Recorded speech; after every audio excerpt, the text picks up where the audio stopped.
आचार्य पूज्यपाद स्वामी ने इरियापद प्रतिक्रमण के इरियापद भक्ति के अंतर्गत अंचालिका में यह बतलाया था कि गमन करते समय शीघ्रता से गमन करते समय, मंदता से गमन करते समय एक स्थान पर खड़े रहने पर यदि हमारे द्वारा किसी भी प्रकार से जीवों की विराधना हुई हो तो वह विराधना मेरे द्वारा मिथ्या के लिए प्राप्त हो।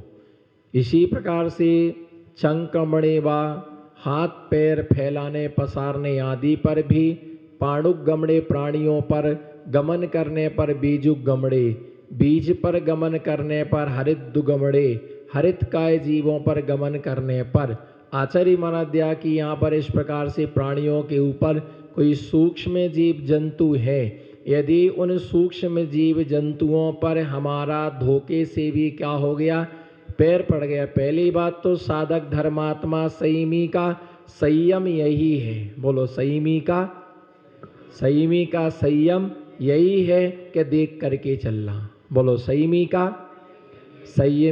संयम यही है कि देख करके चलना, देख करके बैठना, देख करके वस्तु को उठाना और देख करके ही वस्तु को रखना। संयमी का संयम यही है। बोलो संयमी का संयम यही है। और तुम देखते कहीं हो और चलते, तुम देखते कहीं हो और चलते कहीं हो, बैठते कहीं हो और चलते, देखते कहीं और बैठते कहीं हो। संयमी जहाँ देखता है वहीं पर क्या करता है, बैठता है और वहीं पर परिमार्जन करता है। तो इसलिए दिया कि गमन करते समय अगर संयमी का संयमी यही कि देख करके चलना, किसी भी प्रकार से जीव जंतुओं की विराधना नहीं होना चाहिए। जैसे किसी से कहा कि देख के चलो चींटियां हैं, तो उसने जवाब दिया कि चींटियों को साइड में रहना चाहिए ना, बीच बीच में क्यों आती। उन्हें इतना ज्ञान होता, सबको अपना जीवन प्राणों से भी प्यारा होता है।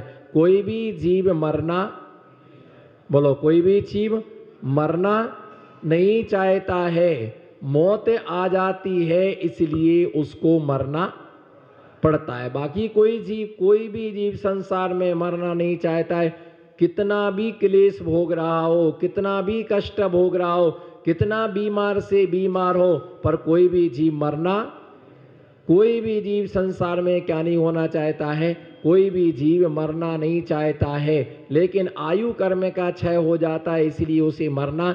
घर में कोई कैसा हमने संसार में देखा कि अगर अपना संतान विकलांग भी हो, क्या हो, अपने खुद का उत्पन्न किया हुआ पुत्र हो पुत्री हो, है ना, वो विकलांग भी हो, पैरालिसिस की बीमारी उसको हो, है ना, हार्ट में छेद हो, विकलांग हो, आंखें से अंधा हो, बहरा हो, कैसा भी हो, लेकिन उसके माता पिता उसका क्या करते हैं, इलाज कराते। यदि उनके पास में इलाज कराने के लिए पैसा नहीं है तो समाज से क्या करते हैं, वो अपील करते, याचना करते हैं कि भाई हमें सहयोग करो, और कुछ लोग उसके लिए क्या कर दे, सहयोग कर देते हैं। उसके बाद में भी स्वस्थ लाभ नहीं होता है तो अभी उसको जहर पिला करके मारते। ऐसा कोई भी व्यक्ति ऐसा पाप नहीं करेगा, कैसे भी हो वो उसे क्या करेगा। हमने कई जगह ऐसा देखा कि बच्चे ऐसे रहते हैं कि दुख भोगते हैं, क्लेश भोगते हैं, फिर भी वो उसको मारने का क्या नहीं कर सकते हैं, साहस नहीं कर सकते, क्योंकि हमारा धर्म ही ऐसा है। बोलो हमारा, क्योंकि हमारा धर्म ही ऐसा है और धर्म अहिंसात्मक है। जब हम एक इंद्रिय जीव को नहीं मारते हैं तो पंच इंद्रिय को क्या मारेंगे। बोलो जब हम एक इंद्रिय जीव को नहीं मारते हैं तो हम पंच इंद्रिय जीव को क्या मारेंगे। और जो पंच इंद्रिय जीवों को मारता है वो एक इंद्रिय की रक्षा क्या करेगा। बोलो जो एक इंद्रिय की रक्षा करता है वो पंच इंद्रिय को क्या मारेगा, और जो पंच इंद्रिय को मारता है वो एक इंद्रिय की रक्षा, वो एक इंद्रिय की क्या रक्षा करेगा। जो पांच इंद्रिय जीवों के लिए मार रहा है वो छान करके पानी क्या पिएगा। वो कंदमूल का त्याग क्या करेगा? जिसके कंदमूल का त्याग है वो पंच इंद्रिय जीवों की हिंसा का कभी विचार ही, हिंसा का भाव ही नहीं आ सकता है ना। और किसी के हमारे सोचने से किसी की हिंसा नहीं हो जाएगी। हम विचार करें कि फलाना व्यक्ति मर जाए तो हमारे विचारने से क्या है, कोई मरता नहीं है, और हमारे कहने से कोई बचता। अगर ऐसा होने लग जाए तो आयु कर्म की व्यवस्था विच्छिन्नता के लिए प्राप्त हो जाए। आयु क्षीण मरणम, आयु कर्म का क्षय होने पर जीव की क्या होती है, मृत्यु होती है। और आयु कर्म का उदय रहने पर जीव क्या होता है, जीवित रहता है। तो ऐसे अगर मान लो किसी भी प्रकार से प्राणियों का गमन किया, प्राणियों पर गमन किया हो, बीज गमड़े, अगर बीज पर, बीज माने क्या होता है, मूंग, चना है ना, गेहूं, मक्का, ज्वारी, ये सब बीज हैं। इनमें अंकुरण होने की क्या है, शक्ति है। तो यदि इन पर गमन किया हो, अनाज पर भी नहीं चलना चाहिए। दिगंबर महामुनिराज अनाज पर भी नहीं चलते। बोलो, दिगंबर महामुनिराज अनाज पर, जीवों पर नहीं चलते। और जो जीवों की उत्पत्ति के साधन बीज है, क्या है, बीज है, मूल बीज, कंद बीज, अग्र बीज, पर्व बीज, बीज रोह, सम्मूर्छिम आदि जो बीज है, जैसे मूल बीज, तो मूल ही जिसका क्या है, बीज है। जैसे अदरक, हल्दी, आलू, प्याज, ये तो ये मूल में कई बार प्याज टोकनी में रखे रखे क्या हो जाती है, सड़ नहीं जाती, अंकुरित हो जाती है, सड़ती सड़ती नहीं है। प्याज रखी रखी उसमें ही क्या हो जाती है, वो पीक जाती है। इसी प्रकार से शकरकंद रखा रखा पीक जाता, आलू भी क्या हो जाता है, पीक जाता। मूल ही जिसका बीज है उसका नाम क्या है, उसका नाम मूल वनस्पति है। इसलिए आलू पर भी नहीं चलते हैं। प्याज के छिकले पड़े हुए हैं तो मुनिराज उस पर भी क्या नहीं रखते हैं, है ना, उस पर भी वो पैर नहीं रखते हैं। इतनी सावधानता से उनका क्या होता है, गमन होता है, इतनी सावधानता से वो चलते हैं। तो ऐसे हर बीज, मूल बीज, अग्र बीज, अग्र ही जिसका बीज है ना, उसके लिए क्या बोलते हैं, अग्र बीज बोलते हैं। जैसे कलम, जैसे कलम यानी जो गुलाब का फूल होता है उसका कोई बीज नहीं आता है, कलम से कलम क्या होती है, लगती है। तो अग्र बीज है ना, बीज रो गेहूं आदि बीज रुच कहलाती। सम्मूर्छन वनस्पति, कुछ वनस्पतियां ऐसी होती हैं जिनका कोई बीज नहीं होता है, योग्य जलवायु को पाकर के वो वनस्पतियां क्या हो जाती हैं, उत्पन्न हो जाती हैं। तो ऐसे मुनिराज क्या नहीं होते, उन वनस्पतियों पर क्या नहीं करते हैं, उन वनस्पतियों पर वे मुनिराज गमन नहीं करते हैं, है ना। वनस्पति पर उनका क्या नहीं होता, वनस्पतियों पर वो गमन नहीं करते हैं, बीज पर गमन नहीं करते हैं। और हरित गमड़े, हरित काय जो घास है, क्या है, घास पर भी मुनिराज गमन नहीं करती। तो मुनिराज को घास पर नहीं चलना चाहिए, और श्रावक को चलना चाहिए, नहीं चलना चाहिए ना। आप तो श्रावक हैं, आप महाराज और हम, अरे जिसकी शादी हो रही वो घोड़ा पर बैठे के बाराती घोड़े पर बैठे, घोड़े पर कौन बैठता है जी बोलो, है दूल्हा बैठता है कि बाराती बैठती है ना। तो दूल्हा बैठता है, ऐसी महाराज जी का नहीं है। मैं तो महाराज जी न चले घास पर, हम तो संगीत पार्टी होती है, महिला संगीत होता है, मैरिज शादी होती है तो मैरिज गार्डन, कौन सा गार्डन, मैरिज गार्डन, देखो पूरा हरा हरा हरा हरा घास लगी हुई है, उसमें आराम से कितने नचते लोग आराम से। और शाम सवेरे पार्क में पति पत्नी दोनों रामकली रामकल्ला दोनों गले में हाथ डाल करके पूरे घास पर क्या कर रहे हैं, घूम रहे हैं। और आराम से दोनों क्या है, लेटे हुए हैं। याद करो न, कंप्यूटर खोल के देखेंगे तो सब निकल पड़ेगा। आजकल तो कंप्यूटर नहीं, मोबाइल ही, इनका ग्रुप खोलो सब निकल आएगा, कहाँ कहाँ कैसी कैसी फोटो खिंचवाई जी। और झूठ नहीं बोलने का, सच सच बोलने का, तो दोनों गार्डन में गए थी, घरी हरी हरी पूरी घास है, उसमें दोनों आराम से क्या करे पड़े हैं, फोटो खिंचवा रहे, सेल्फी खींच रहे हैं, है ना। तुम बेचारे उस एक इंद्री की जान जा रही और तुम्हें गुलगुली लग रही। गुलगुला लगता ना, मुलायम मुलायम लगता, मजा आता है। हरी घास थोड़ी सी गीली हो, उस पर आदमी को सोने में क्या आता है, मजा आता है। पर एक एक पत्ते पर अनंतानंत जीव है। कितने? बड़फदी काया जीवा डंता डंता हरिया बिया अंकुरा छिन्ना, यानी एक एक वनस्पति के पत्ते पर अनंतानंत कितने जीव हैं? कितने पत्ते पर? एक पत्ते पर अनंतानंत साधारण वनस्पति का एक, है ना, जिनकी आयु श्वास के 18वें भाग होती है। एक श्वास में 18 बार वो जन्म मरण करता है ना। एक श्वास का 18वां भाग होता है, एक सेकंड का 24वां भाग।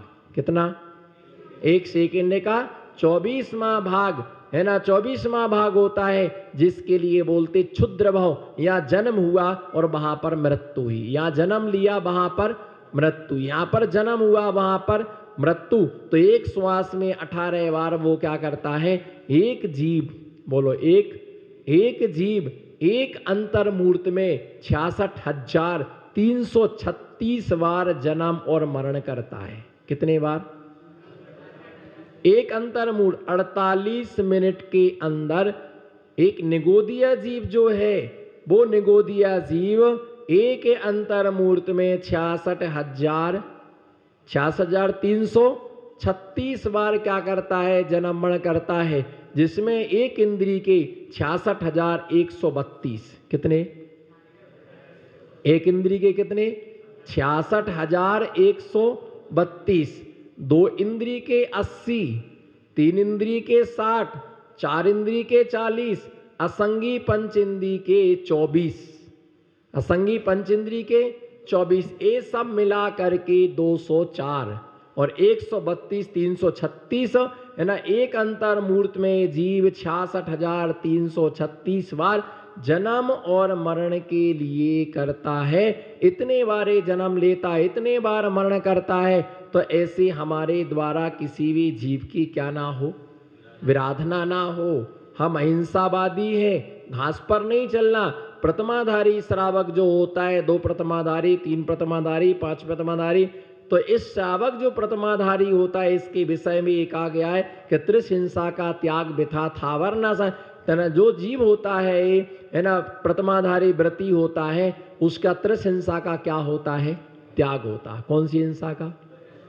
त्रिश हिंसा का त्याग होता है। और उसके बाद जो स्थावर हिंसा है, जो स्थावर जीव है ना, उस स्थावर हिंसा का उनका क्या नहीं होता है, त्याग नहीं होता है। स्थावर पृथ्वी जल अग्नि वायु वनस्पति हिंसाएं 4 प्रकार की होती हैं, संकल्पी, आरंभी, उद्योगी और विरोधी। बोलो कौन कौन सी हैं? बिल्कुल आनंद से बोलो। संकल्पी, आरंभी, उद्योगी और विरोधी। आपकी कितनी हिंसा का त्याग है? 0/। अरे बाबा, संकल्पी का भी त्याग नहीं है। मुझे तो ऐसा लगा कि जो प्रथम श्रेणी में बैठे उनने सुनी हिंसा 4 प्रकार की पहली बार है। बोलो, पहली बार सुनी ना 4 प्रकार की हिंसाएं। संकल्पी, बोलो, संकल्पी, आरंभी, उद्योगी और विरोधी। इन 4 में से एक का भी त्याग नहीं है। किसका? श्रावक का। एक, हां, उसे करना चाहिए, लेकिन एक का भी त्याग, एक भी हिंसा का त्याग नहीं है। संकल्पी हिंसा का मतलब संकल्पी हिंसा करते नहीं है, लेकिन आज तक किसी मुनिराज से नियम नहीं लिया। मान लो कोई व्यक्ति शराब नहीं पीता, वो तो हम जानते हैं कि तुमने जैन कुल में जन्म लिया तो तुम शराब नहीं पियोगे, लेकिन आज तक तुमने त्याग भी नहीं किया ना किसी महाराज से कि महाराज मैं आपको श्रीफल चढ़ा के नियम ले रहा हूं कि मैं कभी शराब नहीं पीऊंगा। बोलो, लिया नियम क्या? ये भी नियम लिया जाता है, जिस जिस चीज का हमें उपयोग नहीं करना उसका हमारा त्याग। तो कभी यदि कोई ऐसी संगति मिल जाए कि भैया जाम पर एक जाम हो जाए, जाम पर एक दोस्ताना में, नहीं यार आपको तो लेना ही पड़ेगा, और इतना मजबूर कर दिया, क्या करे महाराज जी मैं नहीं पी रहा था, सच में महाराज जी आपको विश्वास नहीं, मैं नहीं पी रहा था, लेकिन क्या करें दोस्ताना में हमको, ज्यादा नहीं पिया हमने, आधा ही गिलास पिया था। बोलो कितना, बोलो ज्यादा नहीं पिया था हमने, चाहे तुम आधा गिलास पियो चाहे एक बूंद पियो, शराब तो शराब है। इसलिए नियम लेकर के रखना कि नहीं भैया हमारा, और त्याग के सामने सब घुटने टेक देते हैं। बोलो त्याग के सामने सब घुटने टेक देते हैं कि भैया त्याग है तो इनके लिए अपन कुछ कह नहीं सकते, कुछ भी नहीं कर सकते इसके लिए।